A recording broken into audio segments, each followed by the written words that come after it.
Coming up next on the Jeff Crilley Show, you'll meet the author of this best-selling book who says you can be solo and smart. Her story just ahead.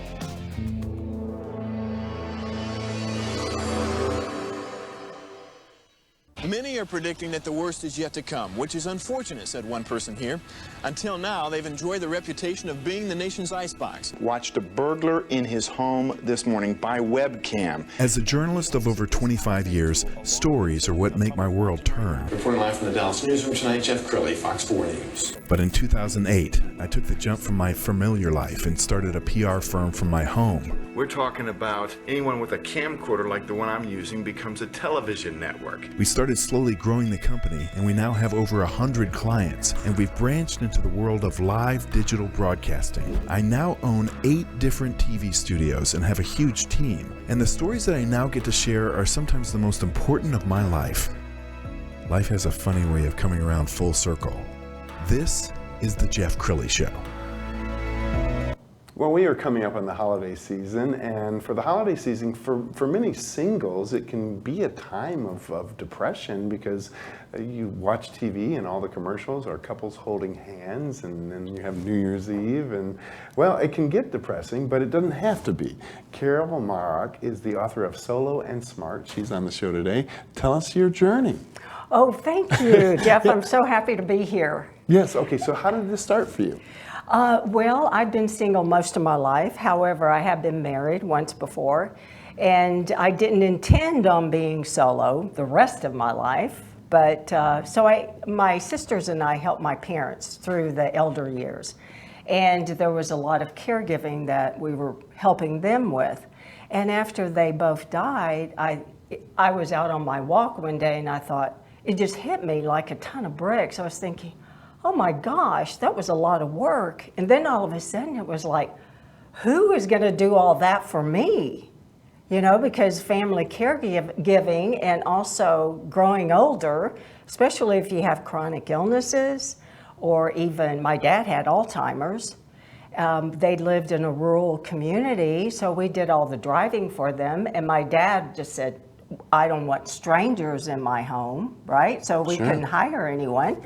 So I started putting together a plan and then wrote a book. So I put myself in a place where I have more friends, I have nearby support, I have access to transportation. So all the things that I helped my parents with, I looked at that first. And I thought, well, how am I going to deal with all these things? There were 10 top domains that I started to address. The first was money, because that's where I fell short. Mm-hmm. And then I looked at my health, my social connections, support, the area where I lived, the housing and the location. So that's how this kind of evolved. And it's really becoming a solos are I don't know if you know this, but solos are actually the top segment in the American household today. I did not know that. Yes, 28% of the American household are made up of solos, solo adults. That's impressive. And I want to talk about your book some more because I love the title, Solo and Smart. We're going to put a full screen up so you can get a better look at the title. How did you come up with the name? Well, it was actually my literary agent who came up with it. It's a clever name. It is, isn't it? I like it. What's been the reaction to the book so far? It's been good, but it's it's new, and so I'm just getting it out. And I read your book today or this weekend, so I need to do more publicity with it. You are so awesome. Okay, we've got some picture of just seniors, and you don't when you get over, let's say 60, you don't have to be in a rocking chair. You can be solo and smart and active. So let's talk about like the new senior. Yeah, well, things are changing for seniors, and I think it's the boomer market that's really created this change. Because we helped our parents, we saw how they grew older, and like for example, my mom never worked out, and it was a struggle just to get her to walk around the block. So we changed all that, right? I mean, I started working out when I was in my 20s and kept it up. And seniors we're more active. We love to travel. We love hobbies. We have a third life, right? We start another career. So it's so different than what my parents did. My dad went fishing when he retired. Is that right? I mean, every day with my uncle. Well, I'm really impressed with you, and as I was doing homework for the show, I saw online that Carol's actually been in our studios a couple of times, so we got some video of her on another show here. Do you remember that show? Yes. It must feel nice to educate people. You have the heart of a teacher, don't you? Well, absolutely.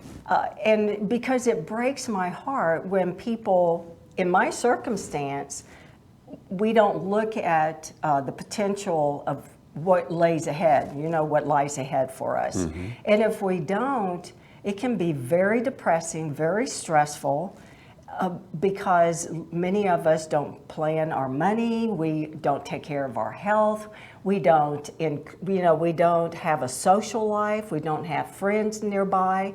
And for heaven's sakes, if you're aging alone or growing older alone, you need people and you need support and you need to have fun. And I know you do a lot of public speaking. What kind of audiences do you enjoy? I like talking with the people like 45 to 60. Sure. Because they get it. They really do. As a matter of fact, millennials are starting to save more money now just because they've learned from their parents. Yes. To save. And I think I just want to educate people to let them know. And if you've ever been a caregiver for your parents or your grandparent, you know what a struggle that can be as you get older. So start taking care of yourself now. Start planning how you're going to live, age in place independently and safely right where you are, because a lot of people can't afford, especially in today's economy, can't afford moving to a CCRC or an assisted living. Sure. And families can actually hire you to coach. Why don't you talk about that? Yes, well, it's really my coaching is based on my book. And because this is my plan, I learned how to assess myself, where I was at the time.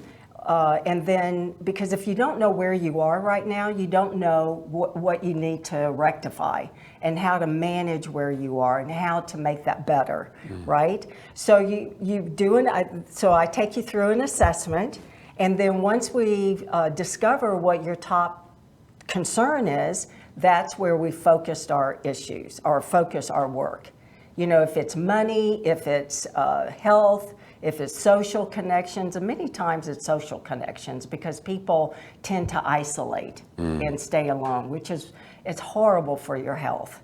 And so then we start working. I have different strategies on how to get out of the house and start meeting people and increasing your friendships and your support nearby. Just to tell you a little story, when I did my assessment, like I said, I was falling short on money, so I took care of that. However, I was also falling short in social connections and having a support system nearby. So I moved to a high-rise. It's not a 55-plus community. It's a high-rise, and I have neighbors all around me. So it was instant support. It was instant friendships. Riding up and down the elevator every day, people would talk, say hello, so I never felt alone. So it was a great way for me to make sure that I was safe and independent. Sure. And on top of that, I live in an urban area, so I'm able to walk to everywhere I need to go, so I'm not car dependent. And that's so important for mental health as well. I know that one of the byproducts of the pandemic is mental health issues because so many people were isolating. Talk about why it's so important to get out and not just on Zoom, but get out and interact with others. Well, absolutely. There are so many research studies now, especially after the pandemic, that they discovered, or geriatricians, other scientists, and other sociologists, did a lot of research on the negative effects of isolation. And the top ones are cognitive decline, early death, exacerbated chronic illnesses, and of course depression. So those are some of the top issues, and the early death really threw me for a loop. But I can see that happening. I run a Facebook group of people who are solos, and to hear and to read some of the stories is just heartbreaking. And because if you get used to staying at home and watching TV all the time and not being around people, unfortunately, that's going to put you in a box, and you start to kind of, you start to pull back, Sure. right, from life, and you lose confidence in yourself, and you don't go out, and it's just heartbreaking to see how people, how their life is negatively affected. Yeah. Carol, I'm so glad you wrote this book. We only have about a minute left. Final thoughts. What would you like to leave people with? Read my book. Don't delay. Order today. Available at all major bookstores.